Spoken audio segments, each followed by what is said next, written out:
পাঠানকোট হামলা তদন্তে ২৭ মার্চ ভারত সফরে যাবে পাকিস্তানের প্রতিনিধি দল। মাসের শেষ দিকে নিউ ইয়র্কে দুদেশের প্রধানমন্ত্রীর বৈঠকের সম্ভাবনা। প্রয়োজনে আবারও সিরিয়ায় ফিরবে রুশ সেনা, পুতিনের হুঁশিয়ারি।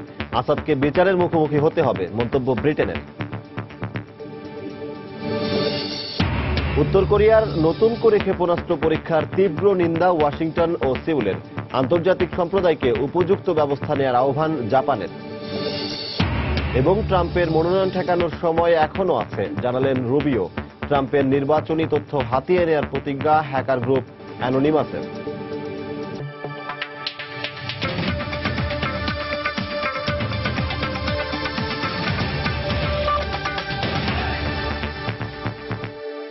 আন্তর্জাতিক সময়ের সঙ্গে আছে আমি সজল দাস। পাঠানকোটে জঙ্গি হামলার ঘটনা খতিয়ে দেখতে আগামী ২৭ মার্চ ভারত সফর করবে পাকিস্তানের যৌথ তদন্ত দল জেআইটি। নেপালের পোখারায় সার্ক কাউন্সিল অব মিনিস্টার্স সম্মেলনের পার্শ্ব বৈঠকে পাক পররাষ্ট্র উপদেষ্টা সারতাজ আজিজের সঙ্গে আলোচনা শেষে একথা জানান ভারতীয় পররাষ্ট্রমন্ত্রী সুষমা স্বরাজ। আগামী নভেম্বরে পাকিস্তানে অনুষ্ঠেয় সার্ক সম্মেলনে ভারতীয় প্রধানমন্ত্রীকে যোগ দিতে আমন্ত্রণ জানিয়েছে পাকিস্তান। এদিকে চলতি মাসের শেষে নিউ ইয়র্কে ভারত ও পাকিস্তানের প্রধানমন্ত্রী এক বৈঠকে মিলিত হতে পারেন বলে জানিয়েছে পাক পররাষ্ট্র দপ্তর।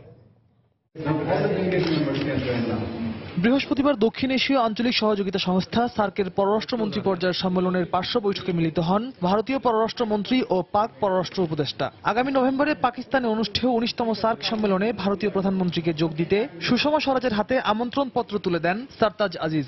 প্রায় ২০ মিনিটের এই বৈঠকে বিভিন্ন বিষয়ে আলোচনার পাশাপাশি পাঠানকোট হামলায় অভিযুক্ত পাকিস্তানি জঙ্গি গোষ্ঠী জৈশ-ই মোহাম্মদ প্রধান মাসুদ আজহারের বিষয়ে বিস্তারিত তথ্য চায় ভারত। আলোচনায় পাঠানকোট হামলার বিষয়টি সবচেয়ে বেশি গুরুত্ব পেয়েছে। আশা করি ওই ঘটনা তদন্তে পাকিস্তানি তদন্ত দল আগামী ২৮শে মার্চ থেকে ভারতে তাদের কাজ শুরু করতে পারবে। 27 তারিখ की रात को इस दफा जिस तरीके से পাঠানকোটে হামলার ঘটনাটি যৌথভাবে খতিয়ে দেখছে ভারত ও পাকিস্তান। আমাদের তদন্ত দলের কাজ শেষে ভালো একটি ফলাফলের বিষয়ে আমরা আশাবাদী। পাঠানকোটে জঙ্গি হামলাকে কেন্দ্র করে ভারত পাকিস্তানের মধ্যে নতুন করে উত্তেজনা শুরুর পর এই প্রথম দুদেশের মধ্যে দ্বিপক্ষীয় কোনো বৈঠক হলো। ভারতের পাঞ্জাবে বিমান ঘাঁটিতে ওই হামলার ঘটনায় পাকিস্তানি জঙ্গিদের দায়ী করে দেশটিকে যথাযথ ব্যবস্থা নেওয়ার আহ্বান জানিয়ে আসছে নয়াদিল্লি। তবে পাকিস্তান ভারতের কাছে সুনির্দিষ্ট প্রমাণ চাওয়ার পাশাপাশি তারাও ওই ঘটনায় তদন্ত করে কার্যকর ব্যবস্থা নেওয়ার আশ্বাস দেয়। এমন এক বাস্তবতায় আবারও সম্ভাবনা তৈরি হয়েছে উপমহাদেশের পরমাণু শক্তিধর দুই রাষ্ট্রের সরকার প্রধানের মধ্যে সরাসরি বৈঠক অনুষ্ঠানের। এর আগে গত ডিসেম্বরে আকস্মিক পাকিস্তান সফরে গিয়ে পাক প্রধানমন্ত্রীর সঙ্গে বৈঠক করেন ভারতীয় প্রধানমন্ত্রী। আগামী ৩১ মার্চ থেকে ১ এপ্রিল নিউ ইয়র্কে অনুষ্ঠেয় পরমাণু নিরাপত্তা সম্মেলনে যোগ দেবেন নওয়াজ শরীফ ও নরেন্দ্র মোদী। সেখানে তাদের পার্শ্ব বৈঠক অনুষ্ঠানের কোনো প্রস্তাব এখন আমরা পাইনি। তবে দুই দেশের প্রধানমন্ত্রীর মধ্যে দ্বিপক্ষীয় আলোচনার সমূহ সম্ভাবনা রয়েছে। এদিকে ভারতীয় গণমাধ্যমে প্রকাশিত কাশ্মীরের লাইন অফ কন্ট্রোলের কাছে চীনা সেনা উপস্থিতির তথ্যকে ভিত্তিহীন বলে উড়িয়ে দিয়েছে পাকিস্তান। রিয়াদুল ইসলাম, সময় সংবাদ। সহিংসতা সমাজে বিভাজন তৈরি করে এবং কোনো ধর্মই সহিংস কর্মকাণ্ড সমর্থন করে না বলে মন্তব্য করেছেন ভারতের প্রধানমন্ত্রী নরেন্দ্র মোদী। বৃহস্পতিবার অমৃতসরে ভারতীয় ও পাকিস্তানি শিল্পীদের যৌথ উদ্যোগে আয়োজিত সুফি সঙ্গীত উৎসবে যোগ দিয়ে তিনি বলেন, আল্লাহর ৯৯টি নামের কোনোটাই সহিংসতার পক্ষে নয়।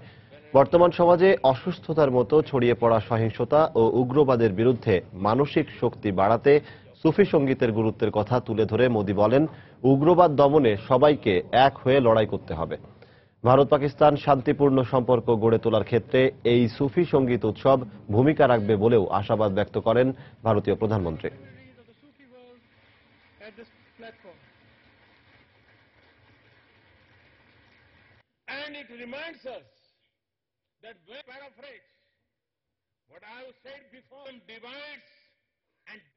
পাকিস্তানের সাবেক সেনাশাসক পারভেজ মুশাররফের ওপর থেকে ভ্রমণ নিষেধাজ্ঞা উঠিয়ে নেওয়ার পর চিকিৎসার জন্য দুবাই পৌঁছেছেন তিনি।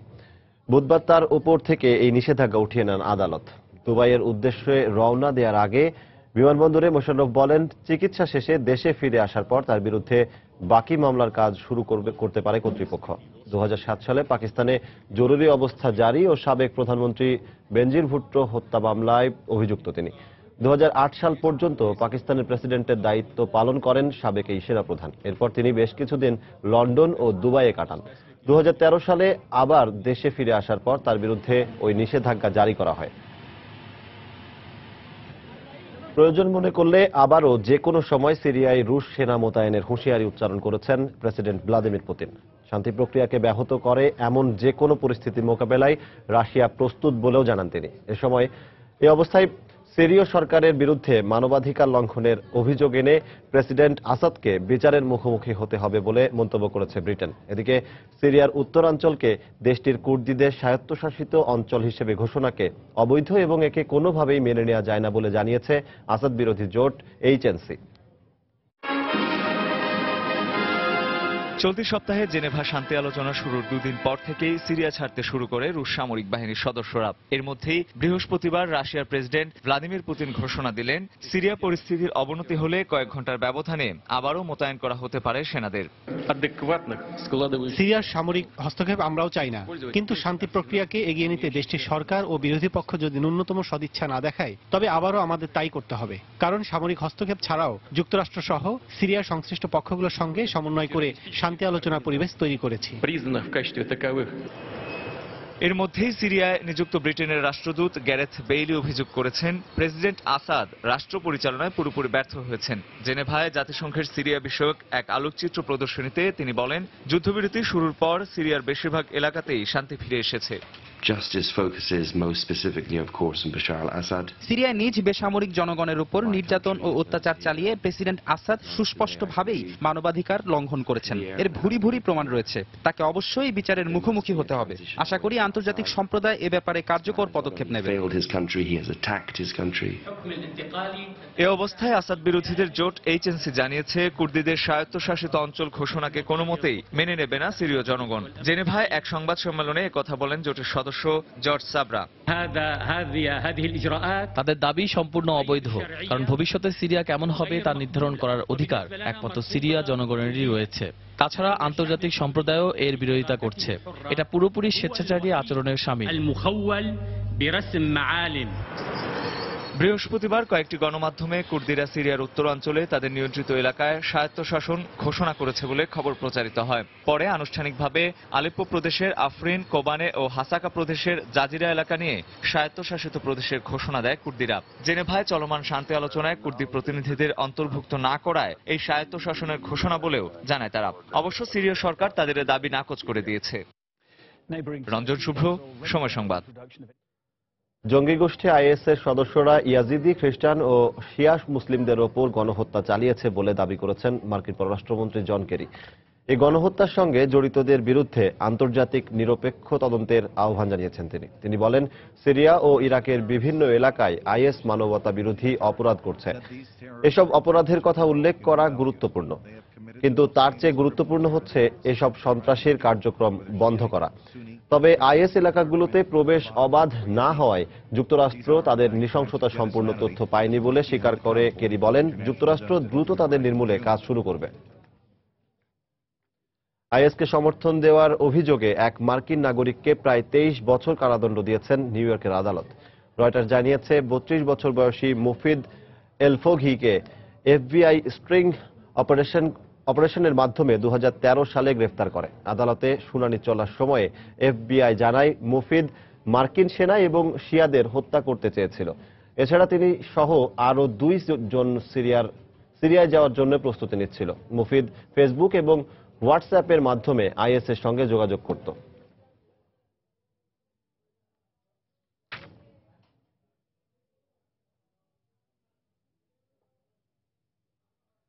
উত্তর কোরিয়ার নতুন করে ব্যালিস্টিক ক্ষেপণাস্ত্র পরীক্ষার তীব্র নিন্দা জানিয়েছে ওয়াশিংটন ও সিউল।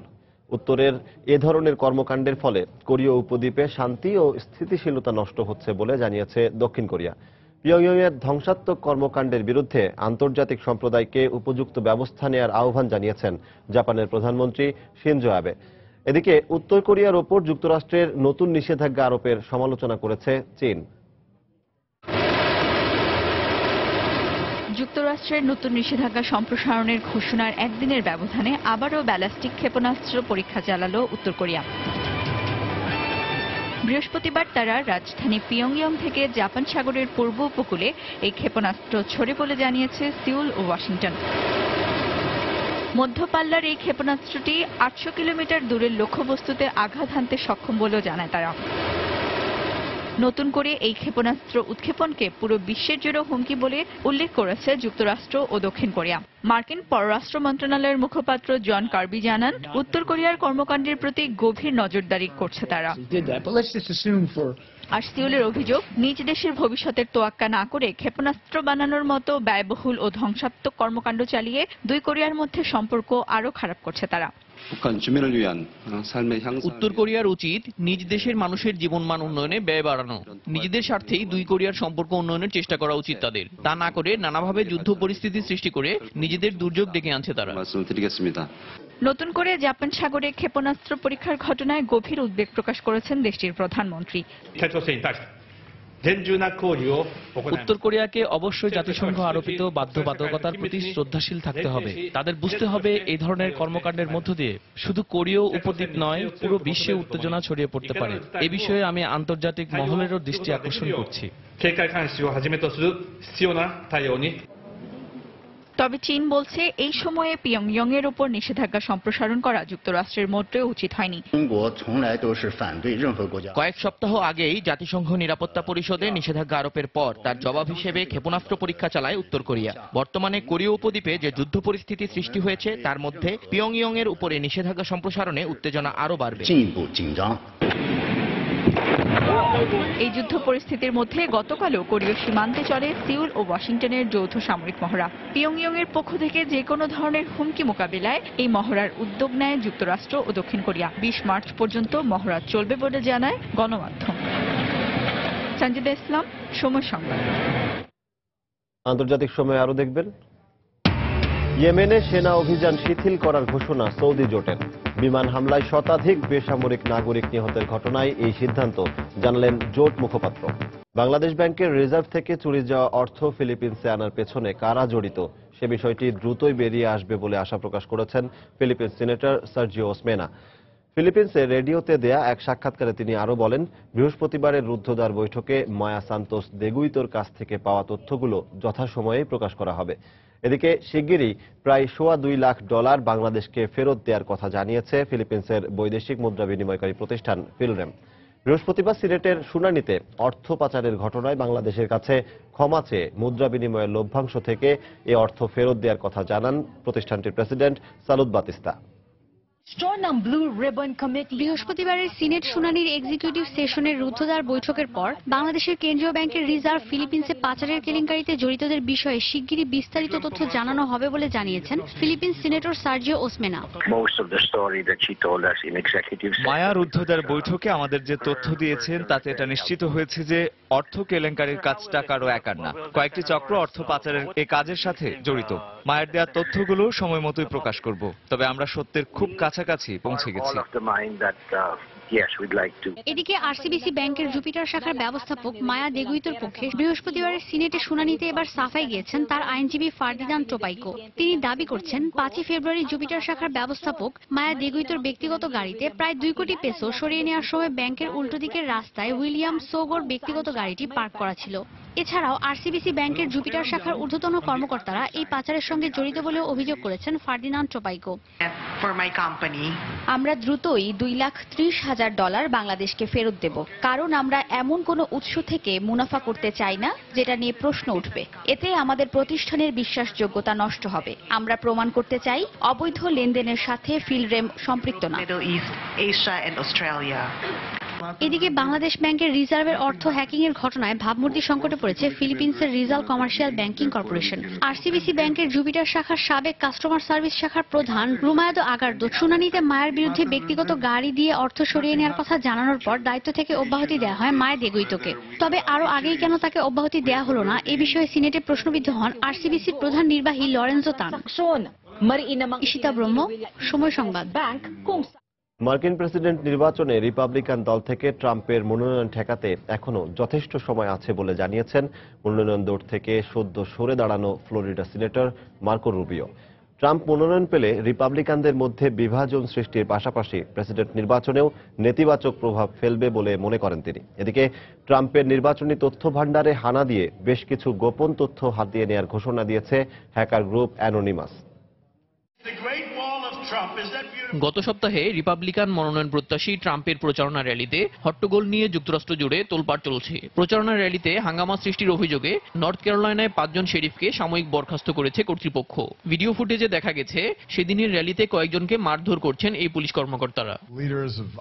বৃহস্পতিবার ওয়াশিংটন ডিসিতে এক অনুষ্ঠানে আবারও প্রচারণা র্যালিতে সহিংসতার ঘটনায় নিন্দা জানিয়েছেন প্রেসিডেন্ট বারাক ওবামা। নির্বাচনী প্রক্রিয়ায় বিদ্বেষপূর্ণ আচরণ যুক্তরাষ্ট্রের গণতান্ত্রিক মর্যাদাকে ক্ষুণ্ণ করে বলেও মন্তব্য করেন ওবামা। কোন প্রার্থীকে সমর্থনের নামে বিরোধীদের উপর আক্রমণ করা গণতন্ত্রের ভাষা নয়। নিজের সমর্থকদের এমন সহিংস আচরণের জন্য মনোনয়ন প্রত্যাশীরাই দায়ী। যুক্তরাষ্ট্রের সুষ্ঠু রাজনীতির অভাবেই সমর্থকরা একে অন্যের প্রতি অসহিষ্ণু হয়ে উঠছেন। বিভেদমূলক প্রচারণা থেকে রাজনীতিবিদদের বেরিয়ে আসতে হবে। এদিকে বিভিন্ন রাজ্যের প্রাইমারিতে ট্রাম্পের জয়ের পরও তার প্রতি আস্থা নেই রিপাবলিকান নেতাদের। এবার তার বিরুদ্ধে সরব হয়েছেন মনোনয়ন দৌড় থেকে সরে দাঁড়ানো মার্কো রুবিও। মনোনয়ন দৌড়ে থাকা প্রার্থীদের মধ্যে যে হাড্ডাহাড্ডি লড়াই হচ্ছে তাতে ট্রাম্পকে ঠেকাতে এখনো যথেষ্ট সুযোগ আছে। আমি মনে করি তার মনোনয়ন রিপাবলিকান দলে বিভাজন সৃষ্টি করবে। প্রেসিডেন্ট নির্বাচনেও এর নেতিবাচক প্রভাব পড়বে। এদিকে ট্রাম্পের নির্বাচনী তথ্য ভান্ডারে হানা দিয়ে তার কিছু ব্যক্তিগত তথ্যের পাশাপাশি প্রচারণা সংশ্লিষ্ট গোপন তথ্য হাতিয়ে নেওয়ার ঘোষণা দিয়েছে শক্তিশালী হ্যাকার গ্রুপ অ্যানোনিমাস। ট্রাম্পের বিরুদ্ধে ঘোষিত সাইবার যুদ্ধের অংশ হিসেবেই এই হামলা বলে জানায় দলটি। এদিকে গত মঙ্গলবার 5টি অঙ্গরাজ্যে ডেমোক্রেটদের প্রাইমারির 4টিতে পূর্ণাঙ্গ ফলাফল ঘোষণা করা হলেও মিজোরির ভোট গণনায় হিলারি ও স্যান্ডার্স দুজনেই প্রায় সমান অবস্থানে ছিলেন। বৃহস্পতিবার পুনরায় ভোট গণনার দাবি না করে পরাজয় মেনে নিয়েছেন স্যান্ডার্স। ফলে দ্বিতীয় সুপার টুইসডেতেও 5টি অঙ্গরাজ্যের সবকটিতেই জয় পেলেন হিলারি।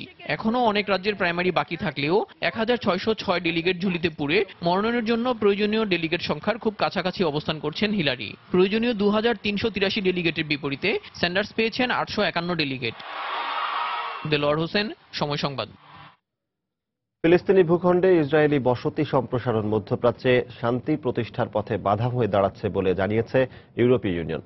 সম্প্রতি পশ্চিম তীরে নতুন করে আরও 579 একর জমি অধিগ্রহণ করেছে তেল আবিব।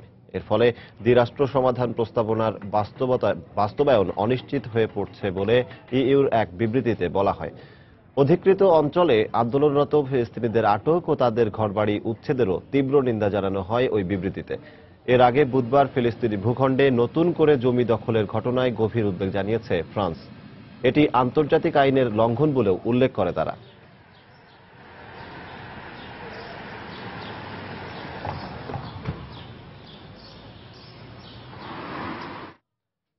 ইয়েমেনে হাউথি বিদ্রোহীদের বিরুদ্ধে সামরিক কার্যক্রম কমিয়ে আনার কথা জানিয়েছে সৌদি আরব। সাম্প্রতিক বিমান হামলায় ইয়েমেনে 22 শিশুসহ শতাধিক বেসামরিক নাগরিক নিহত হওয়ার ঘটনায় এই সিদ্ধান্ত নেওয়া হয়েছে বলে জানান সৌদি জোটের মুখপাত্র ব্রিগেডিয়ার জেনারেল আহমেদ আল আসেরি।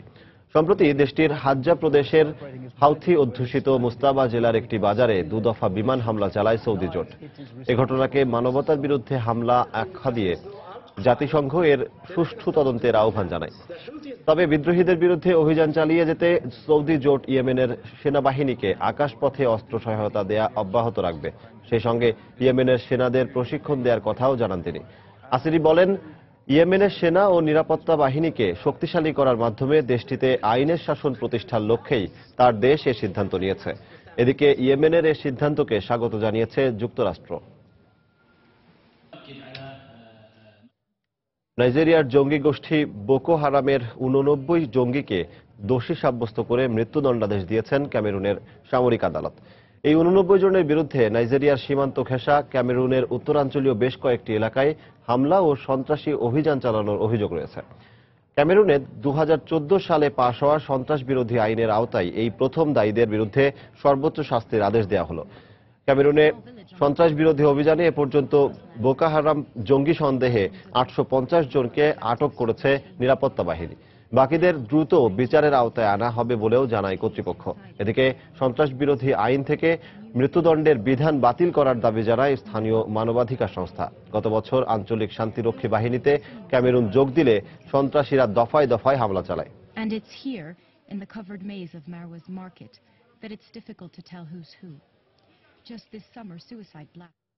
আন্তর্জাতিক সময়ে আরো যা দেখবেন, তুর্কি সীমান্ত হয়ে গ্রিসে আসা অবৈধ অভিবাসীদের তুরস্কে ফেরত পাঠানোর প্রস্তাবে একমত ইইউ। বিষয়টিকে নমনীয় দৃষ্টিতে দেখার আহ্বান দাভুতৌলুর।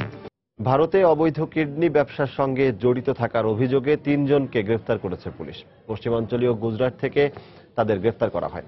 রাজ্যের পান্ডুলি গ্রামের বেশ কিছু লোক ওই কিডনি ব্যবসা চক্রের সদস্যদের দ্বারা প্রতারণার শিকার হওয়ার পর বিষয়টি পুলিশের নজরে আসে। ঘটনার শিকার গ্রামবাসীরা জানায়, ভালো চাকরি দেওয়ার প্রলোভন দেখিয়ে তাদের দিল্লি ও তামিলনাড়ুতে নিয়ে যাওয়া হয়। সেখানে যাওয়ার পর হাসপাতালে নিয়ে তাদের অজান্তেই কিডনি নিয়ে ফেলা হয়। এ চক্রের সঙ্গে জড়িত বাকিদের খুঁজে বের করতে চেষ্টা চালাচ্ছে পুলিশ।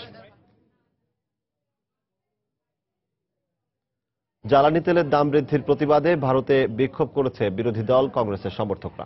বৃহস্পতিবার নয়াদিল্লিতে জ্বালানি মন্ত্রণালয় কার্যালয়ের সামনে তারা এ বিক্ষোভ করে। এ সময় ভারতের ক্ষমতাসীন বিজেপি দলের বিরুদ্ধে স্লোগান দিতে থাকেন তারা। পাশাপাশি রাস্তায় আগুন জ্বালিয়ে দেয়। ভারতে চলতি বছরের জানুয়ারিতে জ্বালানি তেলের দাম বাড়ার পর থেকে এ নিয়ে তৃতীয়বারের মতো দাম বাড়ল।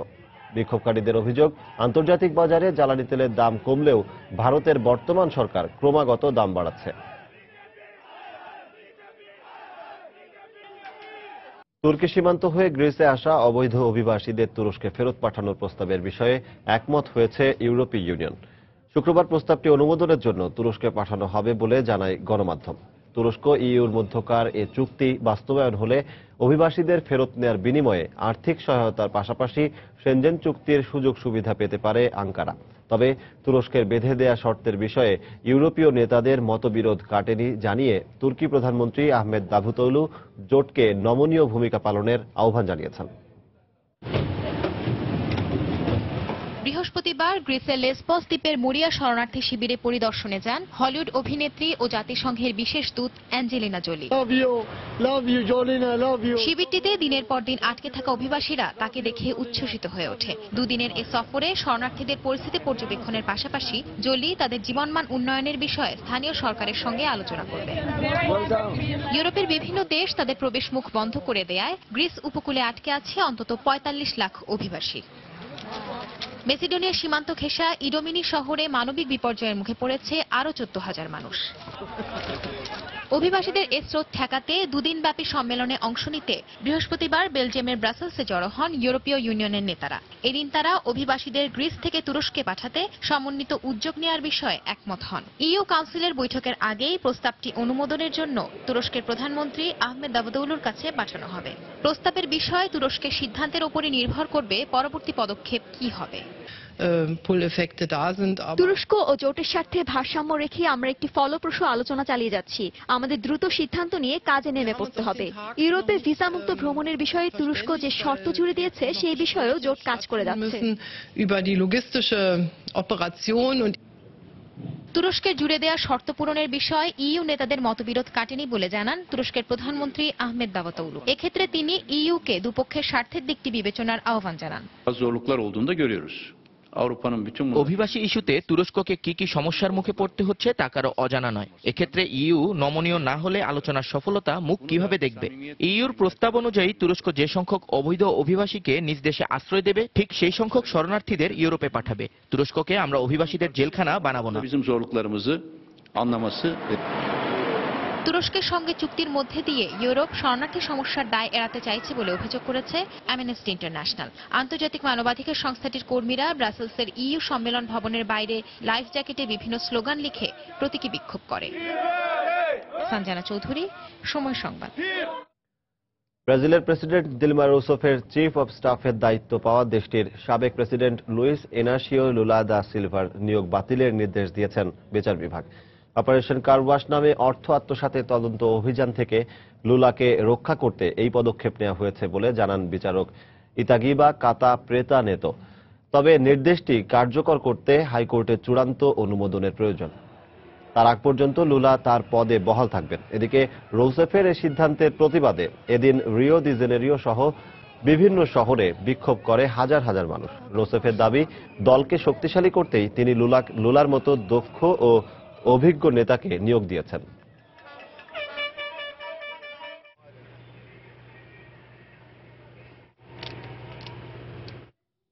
যুক্তরাষ্ট্রের কলোরাডোতে ভারী তুষারপাতে বিপর্যস্ত হয়ে পড়েছে জনজীবন। তুষারপাতের কারণে কলোরাডোর বিভিন্ন এলাকায় প্রায় 2 ফুট পর্যন্ত পুরু বরফ জমে থাকতে দেখা যায়। বৃহস্পতিবার রাস্তাঘাট ও মহাসড়কগুলোতে বরফ জমে প্রচুর যানবাহন আটকা পড়ে। কলোরাডোর লাভল্যান্ড প্রায় 60 সেন্টিমিটার পর্যন্ত তুষারপাত রেকর্ড করেছে আবহাওয়া দপ্তর। আগামী সপ্তাহ পর্যন্ত এই ভারী তুষারপাত অব্যাহত থাকবে বলেও জানায় তারা। আন্তর্জাতিক সময়ে এ পর্যায়ে অর্থ বাণিজ্যের খবর। বাজেটে ব্যয় সংকোচনের মাধ্যমে 2020 সাল নাগাদ যুক্তরাজ্যে ঘাটতিবিহীন অর্থনীতি সৃষ্টির পরিকল্পনা নিয়ে আশাবাদী নন দেশটির বাজার বিশ্লেষকরা। তারা বলছেন, অর্থমন্ত্রী জর্জ অসবর্নের নতুন এই ফর্মুলার কার্যকারিতা একেবারেই স্পষ্ট নয়। অন্যদিকে নতুন অর্থবছরের বাজেট যুক্তরাজ্যের উন্নয়নের লক্ষ্যমাত্রা অর্জনে ব্যর্থ হবে বলে কড়া সমালোচনা করেছেন দেশটির বিরোধী রাজনৈতিক দলের নেতারা। 2020 সাল নাগাদ $564 কোটি ব্যয় হ্রাসের ঘোষণা দিয়ে নতুন অর্থবছরের বাজেট ঘোষণা করেছেন ব্রিটেনের অর্থমন্ত্রী জর্জ অসবর্ন। এই জন্য প্রতি অর্থবছরে জিডিপি অনুপাতে সরকারি বরাদ্দের পরিমাণ কমানোর ফর্মুলাকে কাজে লাগাবেন তিনি। এতে 2019 থেকে 20 অর্থবছরে এসে ব্রিটেনের অর্থনীতি ঘাটতিবিহীন হবে বলেও জানিয়েছেন তিনি। তবে অসবর্ন যাই বলুন না কেন, বিশ্লেষকরা বলছেন চলমান অর্থনৈতিক পরিস্থিতিতে চলতি বছরে ব্রিটেনের প্রবৃদ্ধি হতে পারে মাত্র 2%। এই প্রবৃদ্ধিতে বাজেটে বরাদ্দ কমানোর মাধ্যমে ঘাটতি পূরণ হবে কিনা তা নিয়ে সন্দিহান বিশ্লেষকরা।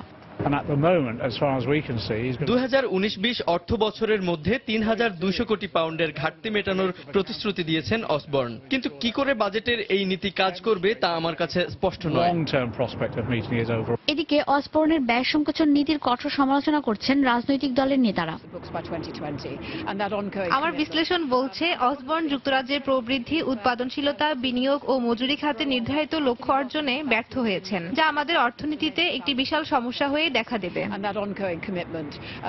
এদিকে ম্যানচেস্টার ও লিডসের মধ্যে একটি হাইলিংক প্রতিষ্ঠা ও লন্ডনের উত্তর এবং দক্ষিণ অংশে যাতায়াত করতে দ্বিতীয় ক্রসরেল চালুর ঘোষণা দিয়েছেন অসবর্ন। অবকাঠামো খাতের উন্নয়ন নিয়ে বেশ আশাবাদী দেশটির ব্যবসায়ীরা। বাজেট ঘাটতি কমানোর এই উদ্যোগকে আমরা ব্যবসায়ীরা স্বাগত জানাই। এতে করে যদি আমরা সত্যি ঘাটতি দূর করতে পারি তা সত্যি খুব প্রশংসনীয় হবে। লন্ডনের অবকাঠামো উন্নয়নে এবং গৃহহীন সমস্যা সমাধানে আশ্রয় কেন্দ্র নির্মাণে $15.50 লাখ বরাদ্দ করেছেন অর্থমন্ত্রী জর্জ অসবর্ন। ঈশিতা ব্রহ্ম, সময় সংবাদ। 2020 সালের মধ্যে 7.7% প্রবৃদ্ধির লক্ষ্য নির্ধারণ করে পঞ্চবার্ষিক পরিকল্পনার বার্ষিক বৈঠক শেষ করেছে চীনের সংসদ। সভা শেষে এ বিষয়ে প্রধানমন্ত্রী লি কেকিয়াং বলেন, ঋণের বোঝা কমিয়ে রাষ্ট্রীয় প্রতিষ্ঠানগুলো এবং আর্থিক খাতের পুনর্গঠনের উপরই সর্বাত্মক গুরুত্ব দেওয়া হবে। মুদ্রাবাজার স্থিতিশীল রাখতে কয়েকটি খাতে কর আরোপেরও পরিকল্পনা রয়েছে সরকারের। তবে শঙ্কার কথা হলো, চীনের অর্থনীতির ধীর গতির কারণে রাষ্ট্রীয় প্রতিষ্ঠানগুলো কর্মী ছাঁটাই করতে পারে। সুলভ মূল্যে পণ্য রপ্তানিতে বিশ্বে পরিচিতি পেলেও শিল্পায়ন ও নগরায়নের দিক দিয়ে এখনও পিছিয়ে চীন। তাই পুনর্গঠন কার্যক্রমেরও ওপরই সবচেয়ে বেশি গুরুত্ব দেওয়ার পরিকল্পনা রয়েছে চীন সরকারের। কলকাতায় জাতির জনক বঙ্গবন্ধু শেখ মুজিবুর রহমানের 96তম জন্মবার্ষিকী ও জাতীয় শিশু দিবস পালন করা হয়েছে। গতকাল এই উপলক্ষে কলকাতায় বাংলাদেশ উপ হাইকমিশনে দিনভর নানা কর্মসূচি পালন করা হয়। সকালে বঙ্গবন্ধুর স্মৃতি বিজড়িত মৌলানা আজাদ কলেজের বেকার হোস্টেলে তার প্রতিকৃতিতে পুষ্পস্তবক অর্পণ করা হয়। এ সময় সেখানে উপস্থিত ছিলেন কলকাতায় নিযুক্ত বাংলাদেশের উপ হাইকমিশনার জকি আহাদ, কলকাতায় বাংলাদেশ বিমান ও সোনালী ব্যাংকের কর্মকর্তা কর্মচারী এবং মৌলানা আজাদ কলেজের শতাধিক ছাত্র। দিবসটি উপলক্ষে গোর্কি শিশু সনদে শিশু কিশোরদের জন্য চিত্রাঙ্কন ও বঙ্গবন্ধুর জীবনী বিষয়ক রচনা প্রতিযোগিতার পাশাপাশি সাংস্কৃতিক অনুষ্ঠানের আয়োজন করা হয়। এছাড়া গোর্কি সনদে আর্ট গ্যালারিতে বঙ্গবন্ধুর কর্মময় জীবনের ওপর এক আলোকচিত্র প্রদর্শনীরও আয়োজন করা হয়।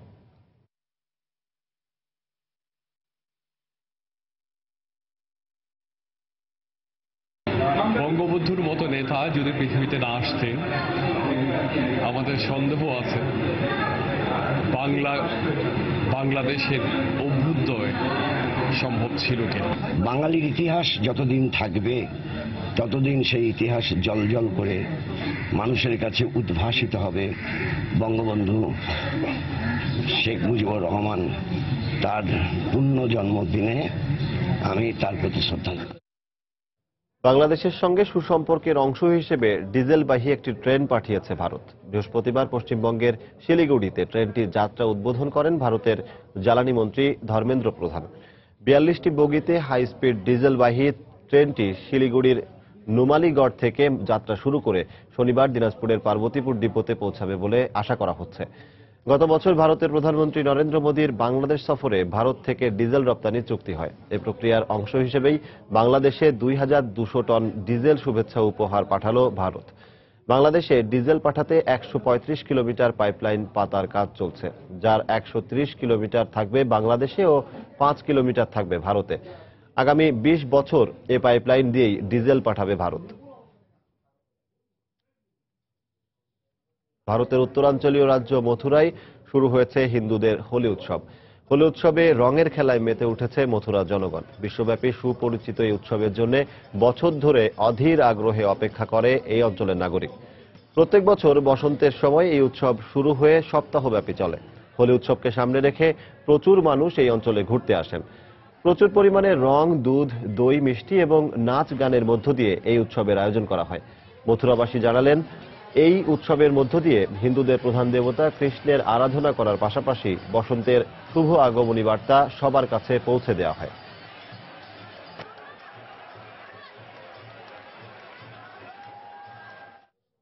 এ পর্যায়ে আবারও জানিয়ে দিচ্ছি আন্তর্জাতিক সময়ের শীর্ষ সংবাদগুলো। পাঠানকোট হামলার তদন্তে 27 মার্চ ভারত সফরে যাবে পাকিস্তানের প্রতিনিধি দল। মাসের শেষ দিকে নিউ ইয়র্কে দুদেশের প্রধানমন্ত্রীর বৈঠকের সম্ভাবনা। প্রয়োজনে আবারও সিরিয়ায় ফিরবে রুশ সেনা, পুতিনের হুঁশিয়ারি। আসাদকে বিচারের মুখোমুখি হতে হবে, মন্তব্য ব্রিটেনের। উত্তর কোরিয়ার নতুন করে ক্ষেপণাস্ত্র পরীক্ষার তীব্র নিন্দা ওয়াশিংটন ও সিউলের। আন্তর্জাতিক সম্প্রদায়কে উপযুক্ত ব্যবস্থা নেওয়ার আহ্বান জাপানের। এবং ট্রাম্পের মনোনয়ন ঠেকানোর সময় এখনো আছে, জানালেন রুবিও। ট্রাম্পের নির্বাচনী তথ্য হাতিয়ে নেয়ার প্রতিজ্ঞা হ্যাকার গ্রুপ অ্যানোনিমাসের। এই ছিল আন্তর্জাতিক সময়। যে কোনো খবর পেতে ভিজিট করুন সময়নিউজ.tv। সঙ্গে থাকুন সময়।